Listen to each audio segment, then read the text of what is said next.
Imagine this, a sudden, just awful pain, and then nothing. You simply cannot do one of the most basic things your body needs to do. We're talking about emptying your bladder. That sudden, really painful inability to go. It's a true medical crisis. And today we're doing a deep dive into the rapid-fire detective work needed to figure out why it's happening. We're opening the file on urinary retention. That's a great way to put it, because Yeah. retention is, well, exactly that.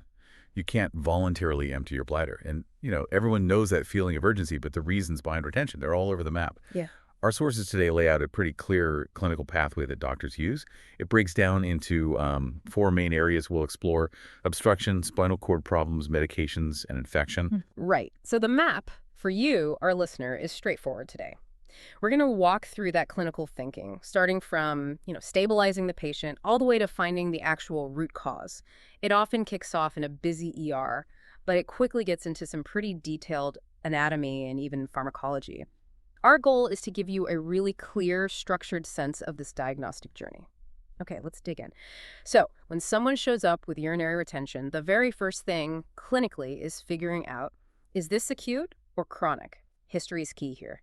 Acute is that scenario we started with, really dramatic, impossible to ignore, sudden inability to pee, plus sudden intense lower belly pain. Yeah, and that pain is often pretty bad because the bladder is just stretching way too fast. It's overdistended. Now, contrast that with chronic retention. That's sneakier. It happens gradually. These patients might say, over weeks or months, they just can't seem to empty fully. It's more of a general discomfort or dull ache down there, not that sharp, sudden crisis pain. But whether it's come on suddenly or over time, the physical exam often points to the same key thing, doesn't it? It often does. For both types, yeah, the exam usually shows suprapubic tenderness that's pain if you press right above the pubic bone. And crucially, you can often feel the bladder. It's palpable, like a firm ball pushing up. With chronic cases, the history might also reveal things they've been dealing with for a while, maybe known diabetes or BPH, that's an enlarged prostate, sometimes even preceding UTI symptoms like fever or burning. What really strikes me is how quickly you need diagnostics. It's not just about stopping the pain, right? Oh, absolutely not. The go-to initial tool is almost always an ultrasound. It's fast, non-invasive. It confirms the bladder is full, sure, but more critically, it lets us check for hydronephrosis. Hydronephrosis, that sounds serious. What exactly is that telling us here? It tells us urine is backed up so much it's causing one or both kidneys to swell. That's a huge red flag, because if that goes on too long, you risk permanent kidney damage. Another key thing, especially for female patients, the initial check has to include looking for pelvic masses or organ prolapse, like the uterus shifting and pressing on things. And the very first step in management, even before all the detective work really starts, is just relief. Absolutely. Bladder decompression. Get a catheter in either urethral or sometimes suprapubic and drain that urine. It prevents that hydronephrosis from getting worse, and of course it resolves that awful pain immediately. Once that's handled, then we start down the decision tree. Okay, so the first and maybe the most critical branch on that tree, checking for neurological red flags. This is where the doctor is trying to rule out something really catastrophic involving the spinal cord. Exactly. We're talking about things like cauda equina syndrome. Time is critical. So the clinician is looking very specifically for 2 signs pointing to major nerve trouble. 1, bilateral weakness in the legs, both legs feeling weak, and 2, decreased rectal tone. That means the anal sphincter isn't working properly, suggesting the nerves controlling it are compromised. Why is that specific combination, leg weakness and poor sphincter control, so alarming? Because the nerves for the bladder, the bowels, and leg movement all run together right at the base of the spinal cord in the cauda equina. So something like a herniated disc or a tumor or even trauma is pressing on that whole bundle, you get all those symptoms at once. If you see those red flags, you don't wait. You don't pass go. It's straight to an MRI of the spine. Got it. So you skip other tests for a moment because you need to see if there's a physical blockage, a fracture, a mass crushing those nerves. Precisely. An MRI is the only way to see that directly. If it shows a lesion, boom, there's your likely cause for the retention, and you need a surgical consult, like right away, to get that pressure off the nerves. Now, this is where it gets a bit nuanced with something called neurogenic bladder, right? You mentioned earlier that conditions like MS or diabetes can also cause nerve issues leading to retention, but maybe without those big red flags. That's a really important distinction, yes. Diabetes can cause peripheral neuropathy, nerve damage sort of system-wide. MS affects the central nervous system directly. Both can mess up the signals, telling the bladder muscle to contract or the sphincter to relax. So the patient retains urine because the nerves aren't firing, right? That's neurogenic bladder. But because it's from a chronic disease process, not necessarily sudden compression, they might not have that acute leg weakness or the loss of rectal tone. So the doctor uses the patient's known history. This person has long-standing diabetes to help differentiate. Is this an acute surgical emergency, or is it nerve failure from a chronic condition needing different management? Okay, so if the neurological exam is clear, no red flags, we move down the diagnostic path. If it's not the spine, where do we look next? And it seems like sometimes the answer is right in their medicine cabinet. Exactly. That's the next big category to consider. Medication-induced retention. And this is where it gets, well, pretty interesting because so many common drugs can interfere with the bladder signaling. Specifically, they often affect the cholinergic system. That's the system that basically tells the main bladder muscle, the detrusor, to squeeze, and the internal sphincter to relax where you can pee. So if a drug blocks that signal, it's like cutting the communication line. Pretty much, yeah. And our sources highlight 5 common groups of drugs that are known culprits. Let's list them out. Okay, so you've got anticholinergics, and ironically, some of those are used to treat overactive bladder. Then, antipsychotics, certain antidepressants, opioids for pain, and crucially, antihistamines. Antihistamines, like the kind you buy over the counter for allergies or colds. Exactly. That's a huge one because people just don't connect taking an allergy pill with suddenly not being able to pee. It's often overlooked. That's fascinating. So if I take an antihistamine for hay fever, could it happen after just one dose? Mhm. Or is it more with long-term use? It can happen acutely, yes, Right. but it's often sort of the straw that breaks the camel's back. Yeah. Especially in older men who might already have a slightly enlarged prostate, BPH, or maybe just weaker bladder function generally. These anticholinergic drugs just kind of tip the balance into failure. The good news here, though, is if the drug really is the sole cause, the fix is usually straightforward.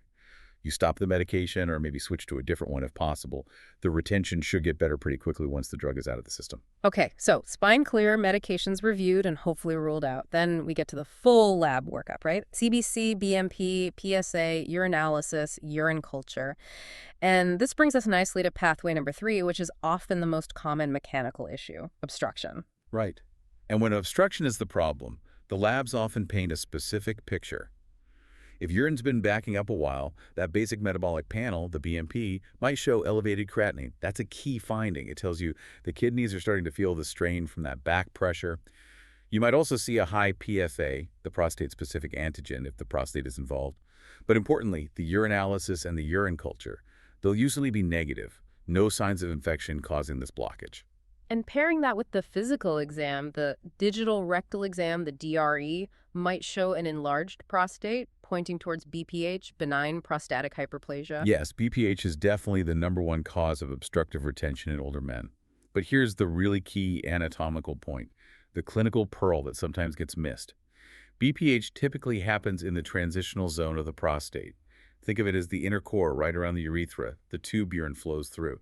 So when that part swells, it directly squeezes the tube shut. Okay, why does knowing which zone is affected matter so much for the doctor doing the exam? Because the DRE, the finger exam, primarily feels the peripheral zone, the back outer shell of the prostate. So you could have significant BPH in that inner transitional zone, completely blocking urine flow. But the DRE might feel totally normal. The DRE is actually better for detecting prostate cancer, which more commonly starts in that outer peripheral zone. Wow. Okay, so the most common reason for blockage, BPH, might be invisible on the standard physical exam. That really forces reliance on symptoms, maybe ultrasound, and those labs. Precisely. And, while we're talking about zones, it's crucial to rule out prostate cancer. Although it usually starts peripherally, if it gets advanced, it can grow large enough to compress the urethra and cause retention too. Let's talk about treating BPH then, because the approach isn't just one drug, right? There are different mechanisms involved. That's a great point. Medical treatment for BPH really targets 2 different things: immediate symptom relief, better flow, and long-term control of the prostate growth. For the first goal, improving flow quickly, we use alpha-adrenergic blockers. Tamsulosin is a really common one, or sometimes PDE5 inhibitors like tadalafil. What these do is relax the smooth muscle tissue in the prostate itself and around the bladder neck. It doesn't shrink the prostate, but it widens the channel. Ah, so they just relax things to let urine pass more easily. They don't actually reduce the size of the gland. Exactly. The second mechanism does target size. These are the 5-alpha reductase inhibitors like finasteride. They work by blocking the conversion of testosterone into a more potent form that fuels prostate growth.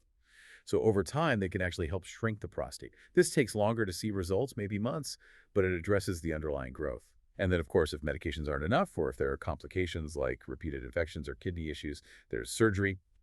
TRP, the transurethral resection of the prostate, is a common one. Okay, that whole methodical process, checking nerves, checking meds, checking the plumbing for blockage, brings us to the final pathway in our diagnostic tree: infection. Right.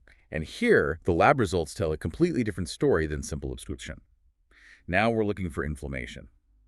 The complete blood count, the CBC, might show a high white blood cell count.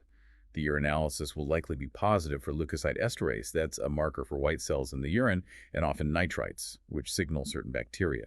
And of course, the urine culture should come back positive, identifying the specific bug causing the trouble, whether it's bacteria or sometimes fungi. So the mechanism here isn't a tumor or prostate growth blocking the way, it's swelling caused by the infection itself. That's it, exactly. Mm. Infections like cystitis, which is a bladder infection, or prostatitis, infection of the prostate, cause significant localized edema, just intense swelling of the tissues lining the urinary tract. That swelling can physically narrow or even close off the urethra or bladder outlet, acting like a temporary obstruction. Management here is usually straightforward. Targeted antibiotics based on what the culture grows. Treat the infection, the swelling goes down, and the urine flows again. This whole journey, starting from that sudden intense pain and following this really structured four-part investigation, it just highlights the value of clear clinical thinking. You start with the most dangerous stuff, the neurological emergencies, then move methodically through the common culprits like meds and BPH before considering infection. Absolutely. That initial catheterization, it solves the immediate problem, it relieves the pressure. But the real clinical skill isn't what comes next. It's about digging deeper than just the symptom relief, right? It's understanding why you'd order that urgent MRI, knowing the difference between prostate zones, recognizing those drug side effects. That's how you actually treat the root cause. Yeah. And, thinking about those nuances, it raises an interesting question for you, the listener, to ponder. We learned that chronic conditions like diabetes and multiple sclerosis can lead to retention because of the neurogenic bladder, basically. Nerve failure is the problem. And crucially, this often happens without those dramatic red flags, like sudden leg weakness or loss of rectal tone that signal acute compression. So how might a clinician effectively use a patient's known, established history of having diabetes or MS to potentially streamline the investigation? Could knowing about that underlying chronic nerve issue allow them to, perhaps, bypass some initial steps focused on medications or simple obstruction and move more quickly towards assessing nerve function itself, anticipating that chronic nerve dysfunction is the most likely driver?